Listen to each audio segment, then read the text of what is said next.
you might have heard of Chrysaor. First of all, we actually had to put it phonetically on our website because most people didn't know if it was Chrysaor or Chrysaor. So we're an oil and gas company. Boo.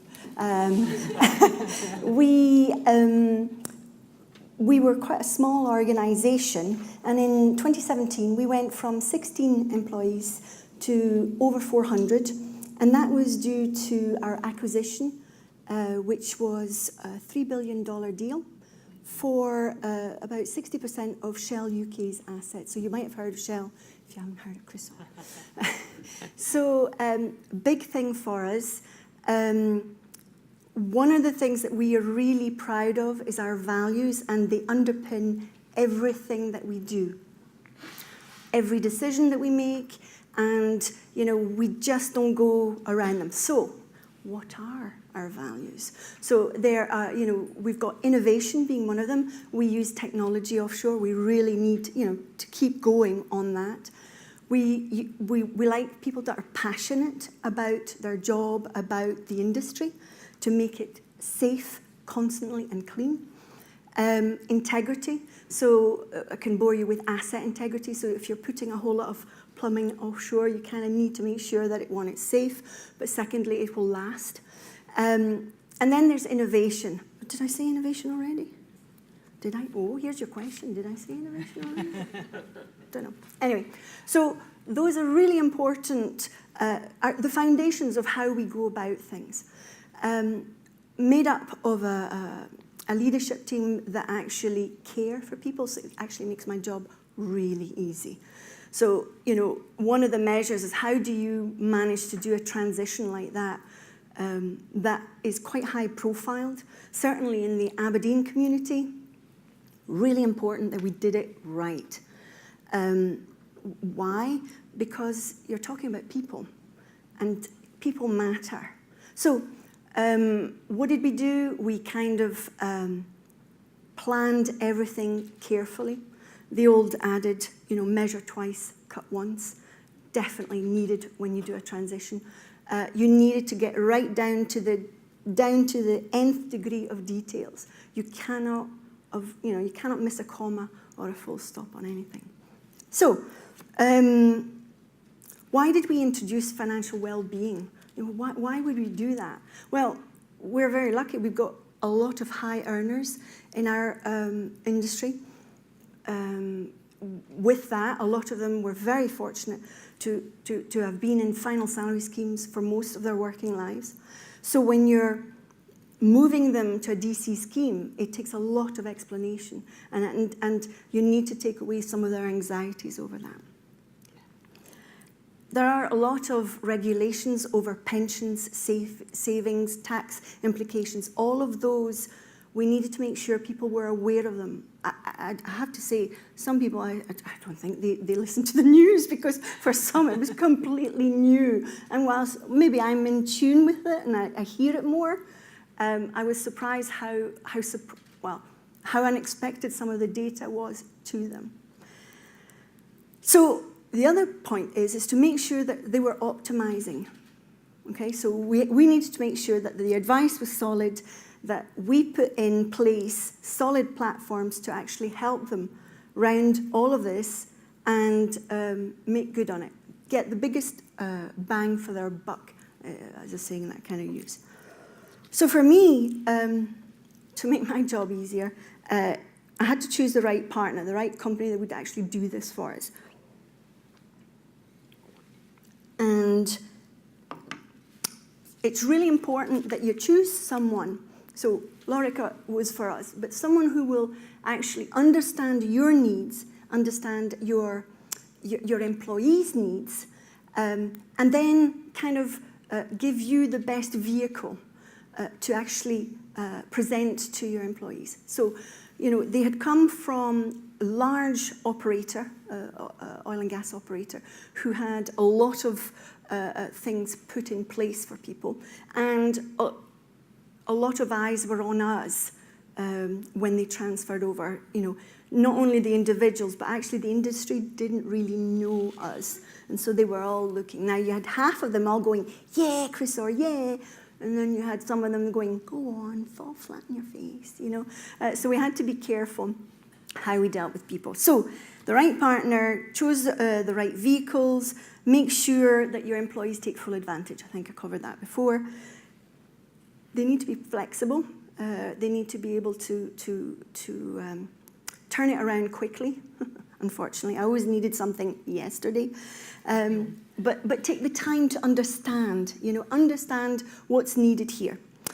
My external considerations, what was on the outside was first and foremost the employees that were transferring. I don't know if you've ever been TUPE'd, but it's a very anxious time. Already kind of alluded to the fact that they were moving from final salary schemes to DC schemes.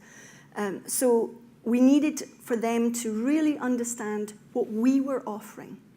And I, in the background, I had worked with Lorica to get the best deal for them. And then it's all about showcasing that and cutting up in bite-sized chunks so that they really understood it and they remembered what they had. So for me, what's important is not only that the benefits were TUPE correct, i.e. same value, etc., but actually I wanted it to be competitive in the market because actually I was hiring a whole lot of other people.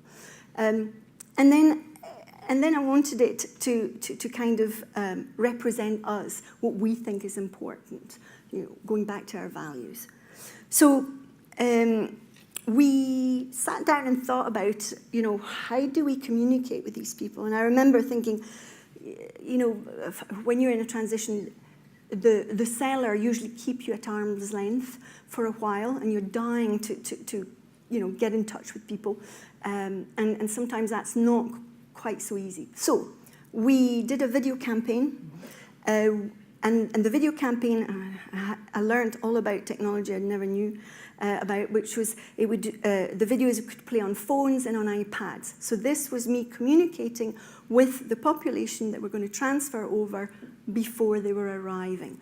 And it allowed them to play all of this data in their home so they could discuss it with their family, because some of the benefits are family benefits. So I wanted that to be made available. You also need a very good and engaging presenter, not like me. But James sitting over there actually is one of the few people that can make pensions really gripping, believe it or not. And that really helps on the presentations, but then we video all the presentations. Why? Well, we have a population that's in Aberdeen, we have a population in London, and then we have 3 platforms in the North Sea. And there's an awful lot of them and us that you hear because they feel isolated. And yes, it's hard to get offshore, trying to get a bed space when things are busy kind of is a hurdle. So I wanted them to see everything as it was happening, not feel excluded. And then we did lots of one-to-ones, both with all of the onshore, and then some of the offshore guys, as they were coming off the platforms, they'd land in Aberdeen, they would come to the one-to-ones. Or if that wasn't going to work, we did telephone conversations for everybody. And I have to say, it went down a storm. For most of them, they'd never had that opportunity before under all of their different employers, and so they really appreciated it. You've got to remember, a lot of them weren't even sure of their income, but they had old pension pots, they didn't understand the tax liabilities, so all of that was a big worry to them, and to me, because once I realized they didn't know too much about it, that we needed to get that across as easily as possible, one bite at a time. I always say, how do you eat an elephant? A bite at a time. So we did all that, understanding it was a very emotional time for them. They are losing a final salary scheme. It's not an easy thing to accept easily. So we went gingerly with that, I have to say. Just to, you have to respect their anxiety. The internal consideration is, first and foremost, to be competitive. I mentioned that before, but also to get a good deal. To get a good deal for the company, but that's going to be really beneficial to the employees. I was really worried. We were trying to match some of the benefits of a large global company. And I was petrified of the cost, because we were an unknown. We'd gone from 16 people, we were all cash-based, to 400. And they did me proud, thank you. So I had a very good deal, managed to match and sometimes better, costing less. I suddenly became my CFO's hero, absolute hero, because he could see the costs that were currently being charged, and then saw that, and he was like, yeah, this is good. And then if you put yourself in their shoes, you'll be able to and everyone's different, every industry. I know we've got lots of people from a whole lot of different industries, and some of this, you'll be like, what? But, think about what's pertinent to yours. We also did pensions governance. And I chose somebody from offshore, I chose people from onshore, and I got our CFO interested in that, which is, CFOs have a very short attention span, and if you don't hit it to them fast, they start to do other things. So he's very interested, he enjoys the meetings. We get good feedback, we get feedback that we can actually do something about. So they were carefully chosen for that. They were people that would actually speak to the population and say, what else can we do? And so that's helped us kind of build on it. We've got good engagement. How do you know that? Well, at one of the governance meetings, we had Aegon, who is our pension provider, tell us that we had quite a low death nomination form kind of fill-in piece. And I was like, what? Suddenly, what? And so I got the form, and I actually just walked them around floors. It's not that I was threatening, but I just said to people, I don't want to have a really, really awkward conversation with your loved ones because this wasn't done, and then it's going to halt the whole case for getting your money and so on. And people, suddenly they realized that, no, this is important. And so they did it. And I have to say, Aegon are still bowled over by the fact that we've got such a high percentage in, a month and a half.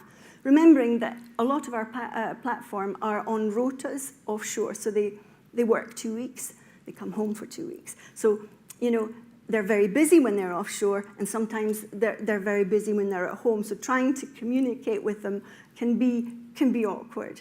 So we did all that. We put the materials together, and then we realized, wow, we've got quite a lot of data now. We had a bank full of presentations before they came. We had a bank full of videos and materials from the presentation we'd done to them when they'd arrived. And so we were a little swamped with that. So we kind of looked at it and thought, okay, what's the best way to kind of put this together? And we suddenly thought, well, why don't we put it as a calendar? Because a lot of the videos are pertinent at certain times of the year. So that's what we've done. We've put a calendar together. So it works to letting people know what's coming up. The guys offshore can start to plan more their diaries about when they're on holiday, when they're offshore, what would work well. We've got, so it starts off with January, salary review, yay! But with that comes the piece about, well, what can I do with my pension arrangements, with my alternative saving arrangements, which we put in place for them. And so, again, one-to-ones after that, videos on that. We then have the pre-tax conversations, and then we have the bonus, way! And then we have the post-tax piece, and just getting to know what the new allowances are and how people can play on that, when the onboarding sessions are, when we've got one-to-ones, in which locations do we have one-to-ones. And then, and I think that's where we got to so far, if I remember rightly. So the measures, for me, I'm always saying, that's all very well, but is it working? People saying, yeah, I love it, it's great, I got all I needed. It's useful to a certain degree, but you do need measures. And I report to the CEO, and he likes figures. So how do I know that things are going good? Well, the high uptake of the one-to-ones still, they continue, and people have several visits with the folks, and that's fine with us. We had the high engagement of the death nomination form, so that tells me people are fairly switched on and care about that, which is good. We are told by Aegon we've got a high registering of the Retire Ready tool. Apparently, in some companies, they've got a really low uptake. I find that surprising. Great feedback on the governance, and we constantly listen out. And another measure is actually nothing comes up in the employee forums. So sometimes that's useful to know as a gauge, if people are asking and feeling disgruntled or anything like that. Good number of hits from videos. And then we're 15 months in, and we've had £15 million transferred into our Aegon vehicle. And that's essentially because we've managed to get a very good management fee, and we're keeping people engaged with their pension arrangements, I think. So now comes your question. Have you any other ideas about how we could measure how things are going? Because, it's all good reflecting when things are going well, but you need to have your senses for when things might not be. So I'm opening it to the floor. Anybody got any ideas on how else I could measure things? Any good measurement ideas out there? Well, do you know what I think? Oh, lady at the front. I might have missed it, but do you do just an engagement survey that you send out annually? No. So the question was, do you do an annual engagement survey? Yeah. So no, we don't do annual engagement surveys. Many of us in the leadership team have been in organisations that do that. And the problem with that is if someone gives you data and you don't do anything with it, when you go and ask them the following year, what are you doing? So for us, we do, we've got Let's Keep Talking sessions, and we meet with a cross-section of the organisation on a monthly basis. Just coffee and cake. I love cake and Chrysaor, can't tell. What we do is we take the stuff that we hear and we actually action it. And then we actually, because we love videos, we then do a video on terms of responses. Here's what we heard, here's what we've done. And it's all about making sure that people come to the coffee sessions with ideas, with gripes, with things that we can do. So no, we don't do surveys, but I think we do more face-to-face piece. But I think it's a good idea. I've got some colleagues in other operators who do pulse surveys, and I think I might get that through the door. Any other ideas? Anything else? Is there anything that anybody else is doing that we could consider? I know some of you have got different industries, but sometimes what's good here can be customised and work well in the others. Well, I'll tell you what, we'll take some of the audience's questions while they think about that, and perhaps they can tell you at the end. So I noticed one of the questions we've got coming through, and I think it's really interesting, because you've got a really intriguing challenge in your workforce here with not only people that have been tupied many times in some instances, but some of them are on an oil rig half of their life, and then elsewhere in the world, perhaps sunning themselves on a beach if they're very lucky for the other half. So what have you used in particular to communicate with those remote workers? So you've got two, if you've ever been offshore, there are two types of folks there. So you will have some technicians who are very, very financially wily. They have spreadsheets to the nearest half penny of their whole portfolio of activities. And then you'll have some that just aren't interested in that. They just don't know much. So what we try and do is feed both. Feed those that actually know quite a lot and want to really optimize and get really smart with things, and then actually give the basics to some of the others. And it's amazing.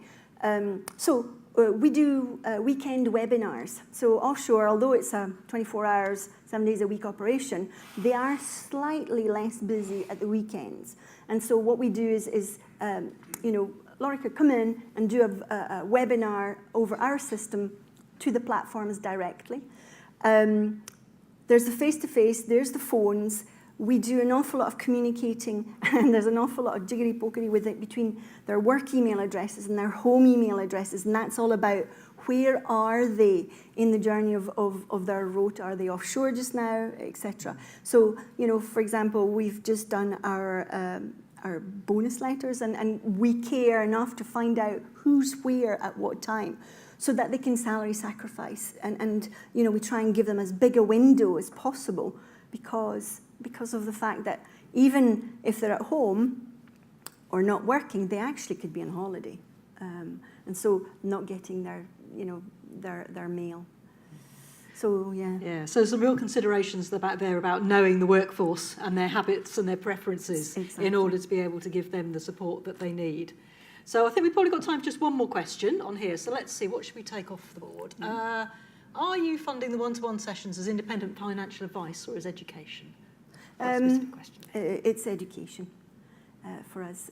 We think it's really important that people optimise, as I said.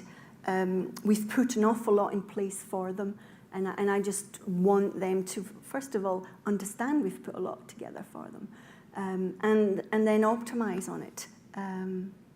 So yeah. Fantastic. Well, Corinne, it's been great to talk to you this afternoon. Thank you very much indeed. There's a really, really interesting case study there, and I wish you all the best for the future. Thank you very much. Thanks. Thank you.